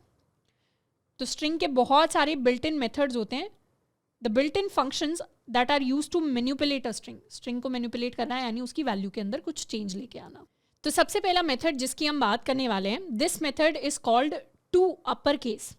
हमारे पास अगर कोई भी स्ट्रिंग है, for example I have this string ABC, इसको अगर हमें कंप्लीटली अपर केस के अंदर कन्वर्ट करना है तो उसके लिए ये मेथड हम अपनी स्ट्रिंग के ऊपर अप्लाई कर सकते हैं। हम अपनी स्ट्रिंग का नाम लिखते हैं str डॉट, और फिर हम अपने मेथड का नाम लिखते हैं, एंड मेथड का नाम लिखने के बाद हम अपने पेरेंथेसिस को यूज़ करते हैं। तो इस तरीके से हम अपने किसी भी मेथड को फंक्शन को अप्लाई करते हैं। अब जैसे हमने स्ट्रिंग डॉट लेंथ लिखा, तो लेंथ क्या है, स्ट्रिंग की एक प्रॉपर्टी है जो हमें डायरेक्टली अपनी वैल्यू दे देगी, बट ये क्या है, ये एक मेथड है जो हमें कुछ काम करके देगा। काम क्या देगा, इस स्ट्रिंग को इस स्ट्रिंग के अंदर कन्वर्ट करके देगा। फॉर एग्जाम्पल यहाँ पर let's create a string, let str is equal to, हम क्रिएट करते हैं, let's suppose we write Apna college, इसको सेव कर लेते हैं। अब यहाँ रिफ्रेश करके let's try to print str, तो हमारे पास ये हमारी स्ट्रिंग आ गई। और जैसे ही हम इसके ऊपर मेथड अप्लाई करेंगे str dot to upper case, एक चीज़ यहाँ पे नोटिस करना, ये जो चीज़ लिखी हुई है ये भी कैमल केस के अंदर लिखी हुई है जिसकी हमने शुरुआत में बात की थी। यानी ऑलरेडी जावास्क्रिप्ट के अंदर जो इनबिल्ट चीज़ें हैं वो भी कैमल केस के अंदर, हमारे जो फंक्शंस एंड मेथड या वेरिएबल्स होते हैं वो भी जनरली कैमल केस के अंदर लिखे होते हैं। पर सिर्फ इतना लिखने से कुछ नहीं होगा, इसके बाद हमें क्या करना पड़ेगा, इसके बाद हमें पेरेंथेसिस लगाने पड़ेंगे, तब जाके हमारी जो स्ट्रिंग है ओरिजिनल स्ट्रिंग वो अपर केस के अंदर, सारी की सारी जो कैरेक्टर्स हैं वो अपर केस के अंदर कन्वर्ट होकर आ रहे होंगे। तो इस तरीके से हम अपनी स्ट्रिंग के अंदर चेंज करते हैं। अब एक चीज़ नोटिस करने वाली है, एक चीज़ हम नोटिस करेंगे कि यहाँ पर अगर मैंने लिखा string dot to upper case और पेरेंथेसिस इस तरीके से, और फिर मैंने क्या की, फिर अपनी स्ट्रिंग की वैल्यू प्रिंट करवाने की कोशिश की, सेव किया, रिफ्रेश किया, तो यहाँ क्या प्रिंट होके आ रहा है, यहाँ तो प्रिंट होके आ रहा है नॉर्मली जो हमारी ओरिजिनल स्ट्रिंग थी, पर हमने तो प्रिंट करवाने से पहले अपर केस के अंदर कन्वर्ट कर दिया था, तो फिर हमारी ओरिजिनल वैल्यू क्यों प्रिंट होके आई। इसका रीज़न ये है कि जितने भी हमारे मेथड्स होते हैं स्ट्रिंग वाले मेथड्स, उनमें से कोई भी मेथड ओरिजिनल स्ट्रिंग को चेंज नहीं करता। मतलब ये जो हमारी स्ट्रिंग है इसको कभी चेंज नहीं किया जाएगा, ये मेथड हमेशा एक नई वैल्यू रिटर्न कर रहा होता है। जैसे अगर मैंने किसी भी स्ट्रिंग के ऊपर अपना मेथड अप्लाई किया तो वो ओरिजिनल स्ट्रिंग के अंदर चेंज नहीं करेगा, ओरिजिनल स्ट्रिंग तो वही रहेगी, वो एक न्यू स्ट्रिंग क्रिएट करेगा method with the new value. तो यहाँ पे जो भी ये न्यू स्ट्रिंग क्रिएट करते हैं इसे हम कह सकते हैं new string is equal to, तो ये जो मेथड है ये उस वैल्यू को हमें रिटर्न करके देता है और उसे हम किसी वेरिएबल के अंदर स्टोर करा सकते हैं। तो हम अपनी ओरिजिनल स्ट्रिंग को प्रिंट करवा सकते हैं और साथ के साथ हम अपनी न्यू स्ट्रिंग को प्रिंट करवा सकते हैं। सेव किया, रिफ्रेश किया, ये हमारी ओरिजिनल स्ट्रिंग थी and this was our new string. साथ के साथ what we can do is, इसी को अगर हम अपनी पुरानी स्ट्रिंग वेरिएबल के अंदर सेव कर ले, str is equal to str dot upper case, तो उस केस में हमारी स्ट्रिंग जो है वो चेंज हो जाएगी। रिफ्रेश किया तो इस केस में सारी चीज़ें हमारे पास अपर केस में होके आएंगी। अब ओरिजिनल स्ट्रिंग के अंदर कभी भी चेंज क्यों नहीं होता, क्योंकि जावास्क्रिप्ट के अंदर जो स्ट्रिंग्स होती हैं, strings are immutable in JavaScript. Immutable का इंग्लिश के अंदर मतलब होता है जो चीज़ चेंज नहीं होती। तो स्ट्रिंग्स के अंदर जावास्क्रिप्ट में कोई भी चेंज नहीं आता।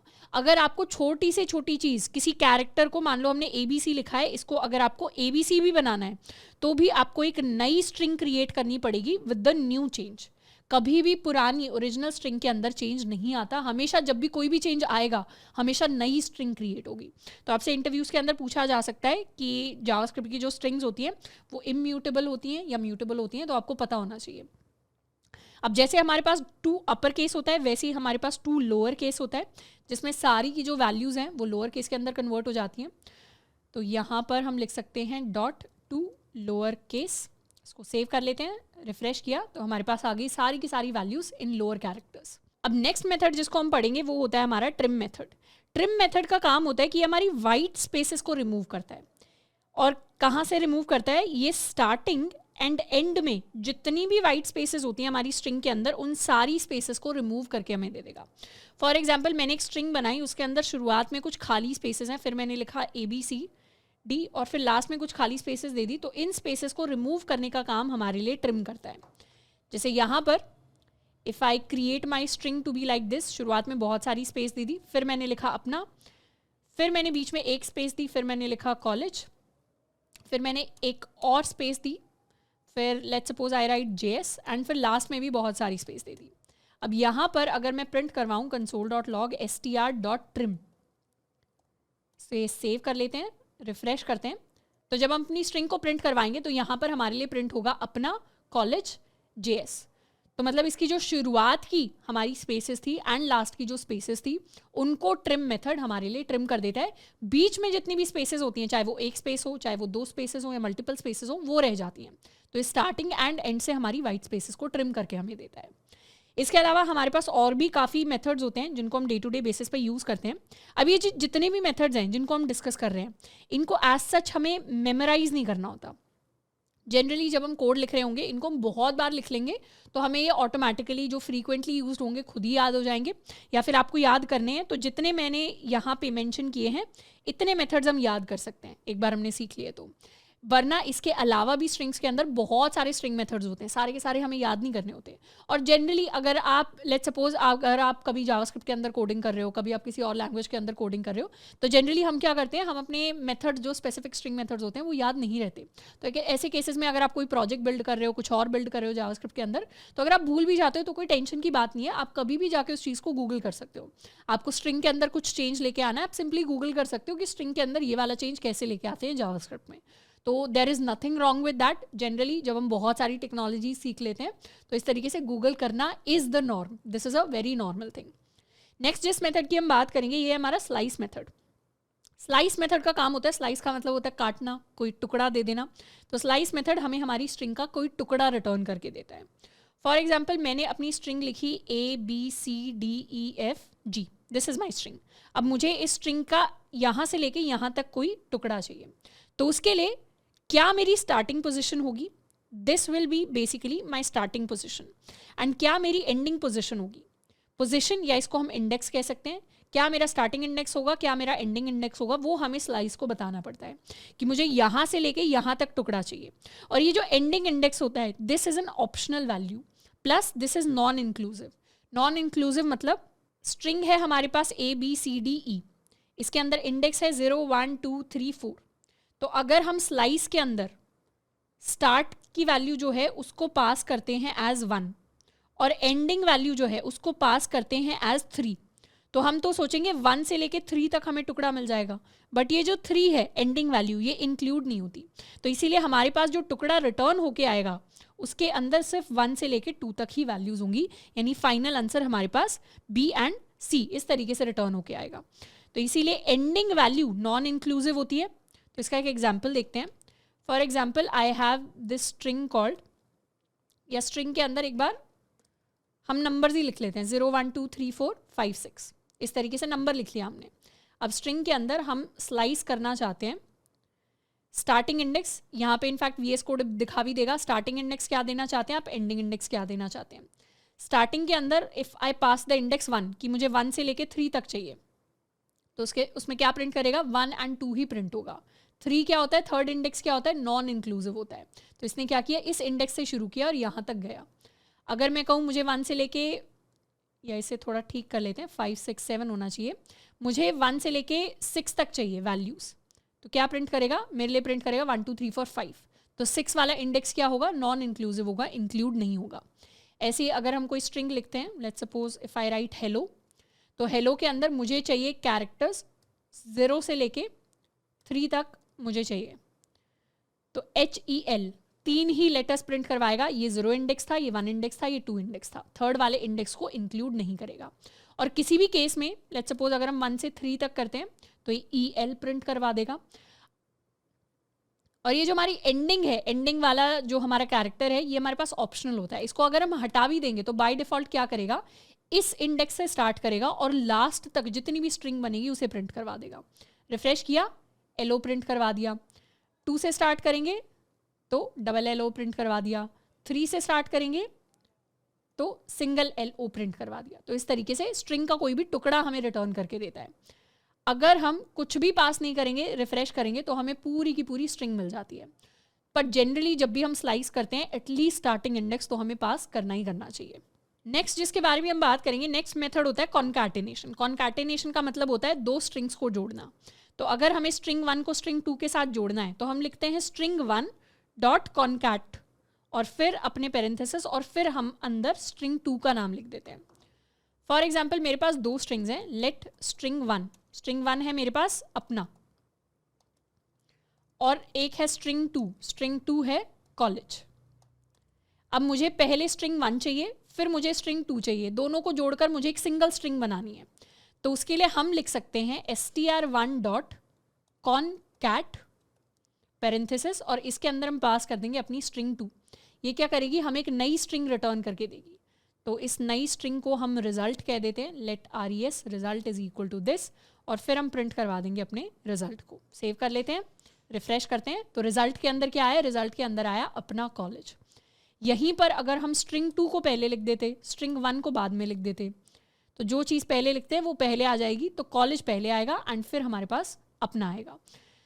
इसमें एक और चीज़, जो स्ट्रिंग कॉन्कैटिनेशन होती है, जनरली जावास्क्रिप्ट के अंदर सिर्फ प्लस लिखकर भी हम स्ट्रिंग्स को कॉन्कैटिनेट कर सकते हैं।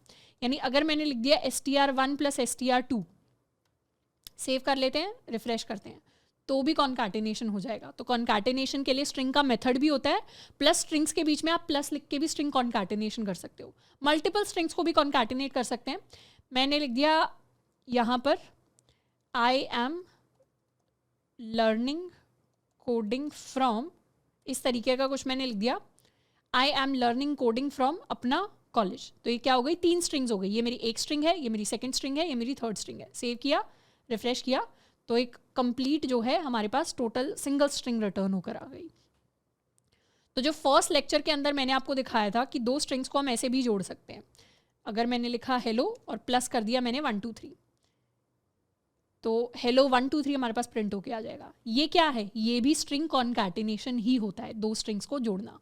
तो यहाँ पे नंबर स्ट्रिंग के साथ जुड़ जाता है, क्योंकि इंटरनली जावास्क्रिप्ट उसे स्ट्रिंग के अंदर कन्वर्ट करके फिर स्ट्रिंग के साथ कॉन्कैटिनेट कर देता है।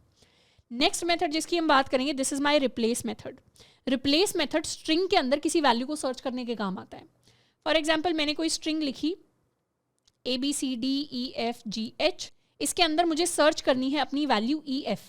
तो इस वैल्यू को सर्च करके अगर इसकी जगह हम 1 2 3 कुछ भी लिखना चाहते हैं, तो उसके लिए हम 2 पैरामीटर्स पास करते हैं, मतलब 2 वैल्यूज पास करते हैं। हम लिखेंगे अपनी स्ट्रिंग का नाम डॉट रिप्लेस, जिस भी वैल्यू को सर्च करके हम नई वैल्यू के साथ रिप्लेस करना चाहते हैं, तो अपनी सर्च वैल्यू पास करते हैं और न्यू वैल्यू पास करते हैं। तो यहाँ पर एग्जाम्पल के लिए एक स्ट्रिंग ले लेते हैं, let string is equal to hello. Hello हमारे पास स्ट्रिंग है और हम चाहते हैं कि स्ट्रिंग के अंदर कंसोल डॉट लॉग कर लेते हैं, इस स्ट्रिंग के अंदर हम रिप्लेस करना चाहते हैं अपने H को Y के साथ, हेलो को हम येलो बनाना चाहते हैं।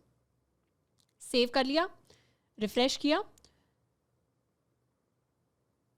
तो हमारे पास फाइनल स्ट्रिंग क्या आ गई, हमारे पास फाइनल स्ट्रिंग आगे रिटर्न होके येलो। हम H को अगर M के साथ रिप्लेस करते तो इट वुड हैव बीन मेलो।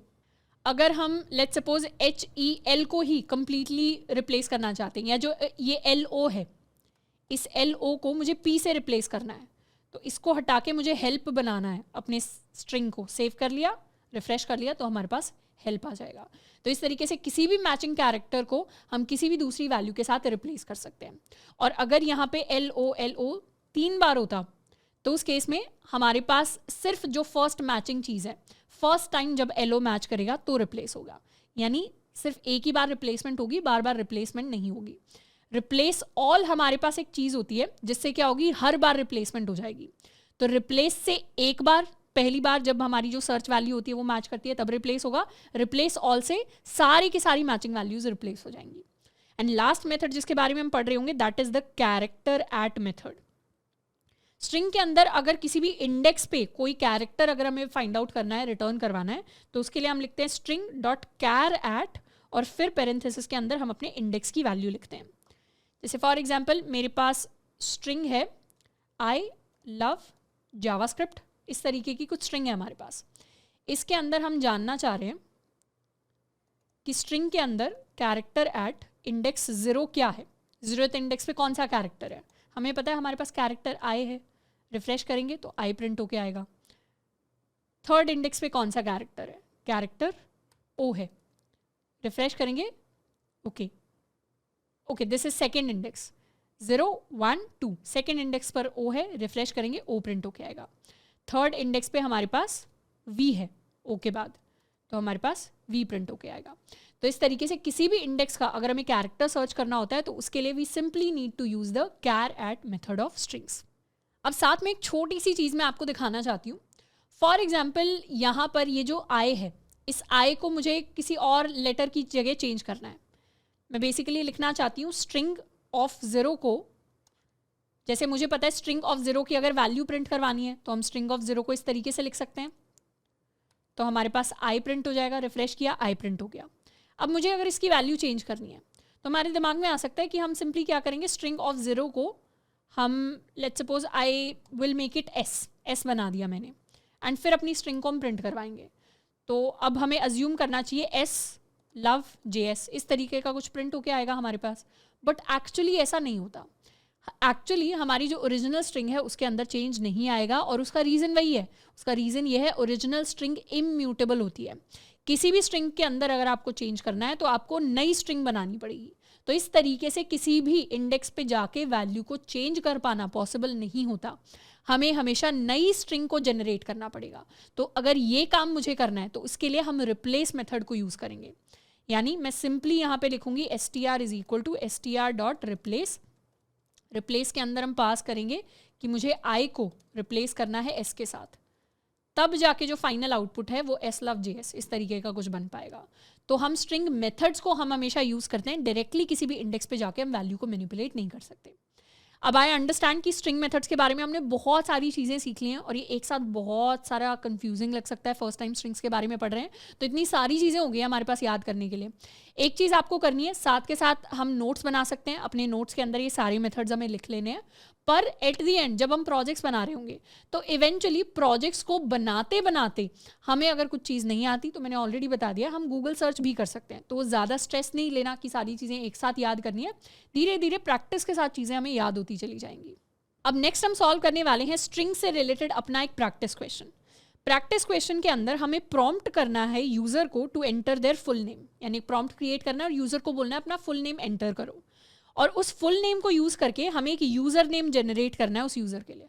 तो इसको अज्यूम कर सकते हैं कि हम कोई वेबसाइट बना रहे हैं, ट्विटर जैसी या इंस्टाग्राम जैसी, जिसमें यूज़र के फुल नेम के बेसिस पे हम ऑटोमेटिकली उसके लिए जनरेट करेंगे उसका user name. To generate a user name हमें क्या करना है, हमारा जो यूज़र नेम है हमेशा @ के साथ स्टार्ट होना चाहिए। उसके बाद यूज़र नेम के अंदर फुल नेम आना चाहिए जो भी यूज़र ने जनरेट किया है, एंड फिर फाइनली हमारे पास जो फुल नेम की लेंथ है वो क्रिएट होके आनी चाहिए। जैसे यहाँ पे एग्जाम्पल है कि अगर यूज़र ने अपना नेम एंटर किया श्रद्धा खापरा, तो यूज़र नेम होना चाहिए @ फिर पूरा नाम श्रद्धा खापरा एंड लास्ट में उसकी लेंथ। तो length of this string is equal to 13, तो लास्ट में हमने उसे अपेंड कर दिया है, या एक तरीके से कह सकते हैं कॉन्कैट कर दिया है। तो इस तरीके से हमें अपने एक यूज़र नेम को जनरेट करना है। अब यहाँ पे एक बार पॉज करना है लेक्चर को, खुद से इस सवाल को हमें सॉल्व करने की कोशिश करनी है। जितने भी हमने मेथड्स पढ़े हैं, जितने भी हमने प्रॉपर्टीज़ पढ़ी हैं, उनको एक बार रिवाइज करना है, देख लेना है, और फिर उनसे इसको सॉल्व करने की कोशिश करनी है। अगर हमें याद नहीं है मेथड्स एंड प्रॉपर्टीज़, कोई बात नहीं, थोड़ा सा रिवाइंड करके दोबारा देख लेना है।